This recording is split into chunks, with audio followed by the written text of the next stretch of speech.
और अब आपको दिखाते हैं राहुल गांधी का एटमी युद्ध। मैं हूं आपके साथ आशा झा।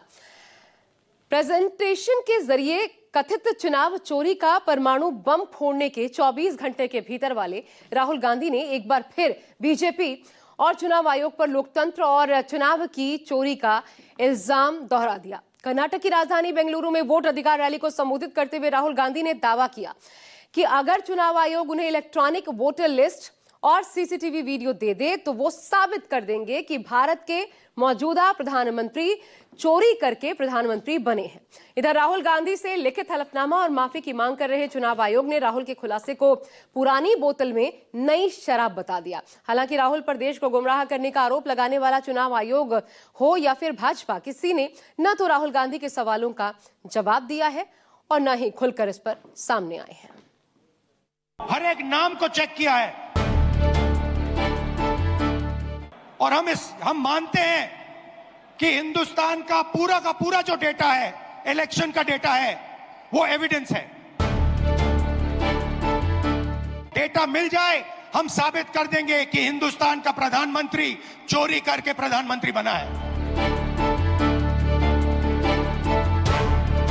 चुनाव चोरी का सच साबित करने की जिद और जनतंत्र की जालसाजी के जुर्म को जनता के सामने लाने का जुनून। गुरुवार को राहुल गांधी ने ऐसा खुलासा किया कि सत्ताधारी खेमे को साफ सूंघ गया। आन बान और शान वाली संवैधानिक संस्थाओं की भी गिग्गी बंध गई। हालांकि चाहे देश की सत्ता में बैठी भारतीय जनता पार्टी हो या फिर निष्पक्ष और स्वतंत्र चुनाव कराने का दावा करने वाला चुनाव आयोग, किसी में भी यह कहने का साहस नहीं हुआ कि राहुल गांधी ने जो डाटा दिखाया वो गलत है, फर्जी है। लेकिन प्रेजेंटेशन के टेंशन से विचलित चुनाव आयोग ने राहुल गांधी को ही हलफनामा देने को कह दिया। लेकिन राहुल ने भी दो टूक कह दिया कि अगर चुनाव आयोग इलेक्ट्रॉनिक वोटर लिस्ट और वीडियोग्राफी के रिकॉर्ड दे दे तो वो ये भी साबित कर देंगे कि पूरे देश में चुनाव की चोरी हुई है और नरेंद्र मोदी भी वोट की चोरी से ही प्रधानमंत्री बने। हमारी मांग है कि इलेक्शन कमीशन हमें पूरी देश की इलेक्ट्रॉनिक वोटर लिस्ट दे, वीडियोग्राफी के रिकॉर्ड्स दे। अगर ये हमें देंगे तो हम ये साबित कर लेंगे कि सिर्फ एक सीट नहीं चोरी हुई है। याद रखिए, नरेंद्र मोदी 25 सीट की मार्जिन से प्रधानमंत्री हैं। अगर हमें इलेक्ट्रॉनिक डेटा मिल जाए, हम साबित कर देंगे कि हिंदुस्तान का प्रधानमंत्री चोरी करके प्रधानमंत्री बना है। दिल्ली में गुरुवार को चुनाव आयोग पर सबूतों का परमाणु बम फोड़ने वाले राहुल गांधी ने कर्नाटक की वोट अधिकार रैली के मंच से चुनाव की चोरी जनता के खिलाफ अपराध बताया। तो लगे हाथ ये भी दावा कर दिया कि अगर देश की जनता ने चुनाव की चोरी पर सवाल पूछना शुरू कर दिया तो चुनाव आयोग का पूरा ढांचा धराशायी हो जाएगा। यहाँ पे एक लोकसभा चोरी की गई है, एक क्रिमिनल एक्ट है। कर्नाटक की जनता के खिलाफ एक क्रिमिनल एक्ट है। कर्नाटका की सरकार को इस क्राइम का इन्वेस्टिगेशन करना चाहिए और एक्शन लिया जाना चाहिए और महादेवापुरा की सच्चाई निकालनी चाहिए। पूरे देश को यह सवाल पूछना चाहिए कि इलेक्शन कमीशन इलेक्ट्रॉनिक डेटा और वीडियोग्राफी क्यों नहीं दे रहा है। मैं लीडर ऑफ ऑपोजिशन हूं, मगर मैं अकेला नहीं बोल रहा हूं। हिंदुस्तान की सारी राजनीतिक ऑपोजिशन की पार्टियां ये सवाल पूछ रही हैं और इलेक्शन कमीशन को एकदम ये डेटा हमारे हवाले कर देना चाहिए। मैंने पार्लियामेंट के अंदर वोट लिया है, इस संविधान के सामने वोट लिया है, इस पर हाथ डाल के वोट लिया है। अब हिंदुस्तान की जनता हमारे डेटा को लेकर इलेक्शन कमीशन के वेबसाइट पर सवाल पूछ रही है तो इलेक्शन कमीशन ने अपना वेबसाइट बंद कर दिया। प्रोजेक्टर पर चुनाव चोरी के 5 तरीके बताने वाले राहुल गांधी ने अब चुनाव आयोग के सामने 5 सवालों का पुलिंदा भी उछाल दिया है। दलील ये कि धमकाने के बजाय इसका जवाब दें। Instead of threatening me, answer these 5 questions. Number 1, why are you not giving voter lists in digital machine readable format to the people of India? Number 2, why are you destroying video evidence? Number 3, why is ECI committing massive fraud in the voter lists? Number 4, why is ECI threatening opposition instead of answering our questions? And finally, why is ECI behaving like an agent of the BJP? विपक्ष को digital voter list क्यों नहीं मिल रही? क्या छिपा रहे हो? CCTV और वीडियो सबूत मिटाए जा रहे हैं क्यों? किसके कहने पर? फर्जी वोटिंग और वोटर लिस्ट में गड़बड़ी की गई क्यों? विपक्षी नेताओं को धमकाना डराना क्यों? साफ साफ बताओ, क्या ईसीआई अब बीजेपी का एजेंट बन चुका है? दिल्ली में राहुल गांधी ने जैसे ही चुनाव चोरी का प्रेजेंटेशन दिया, सत्ताधारी खेमा टेंशन में आ गया। चंद घंटे के भीतर ही कर्नाटक चुनाव आयोग ने राहुल गांधी से हलफनामा मांग लिया और भारतीय चुनाव आयोग ने भी राहुल के दावे को गुमराह करने वाला बता दिया। न्यूज एजेंसी एएनआई के मुताबिक अब चुनाव आयोग ने राहुल गांधी से माफी मांगने की भी मांग कर दी है। लेकिन बेंगलुरु के वोट अधिकार रैली के मंच से राहुल गांधी ने चुनाव आयोग को सीधी चेतावनी दी कि ना तो कुछ छिपेगा, ना ही कोई बचेगा। एक ना एक दिन हर अधिकारी को सच्चाई का सामना करना पड़ेगा।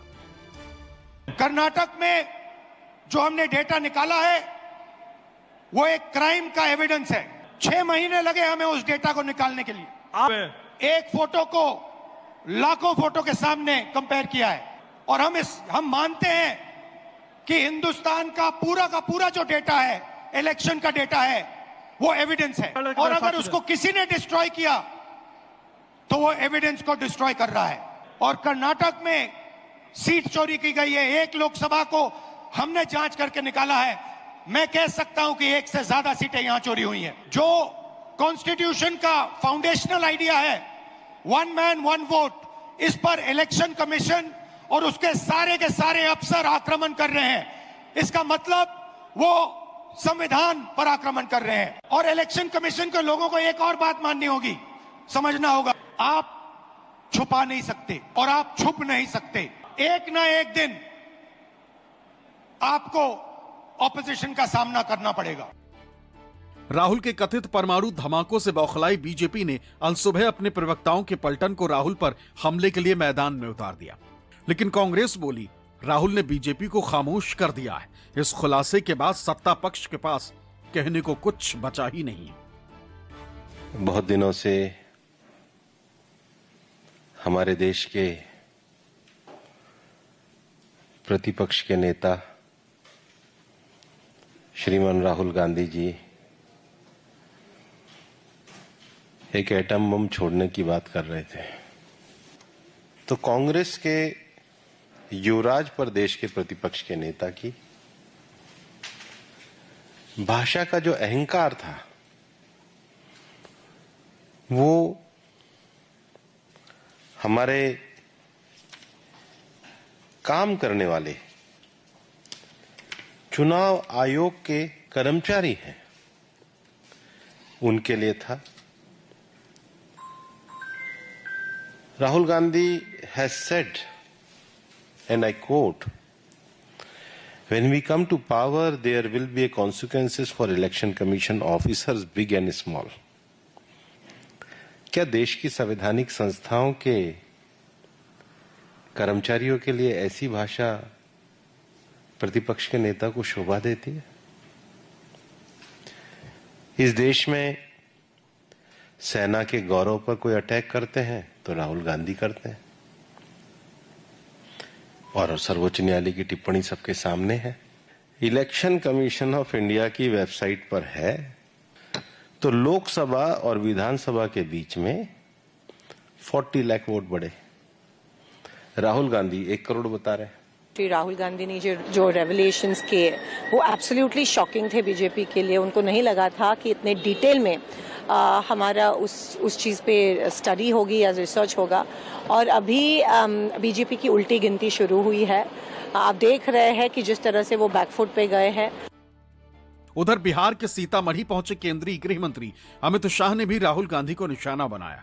लेकिन प्रियंका ने पूछ ही लिया कि राहुल ने जो खुलासा किया है उसकी जांच क्यों नहीं कराते? इतनी सारी एजेंसियां आखिर किस काम के लिए? राहुल जी को भी कहना चाहता हूं, बंद करिए ये वोट बैंक की राजनीति। मतदाता शुद्धिकरण पहली बार नहीं हो रहा है।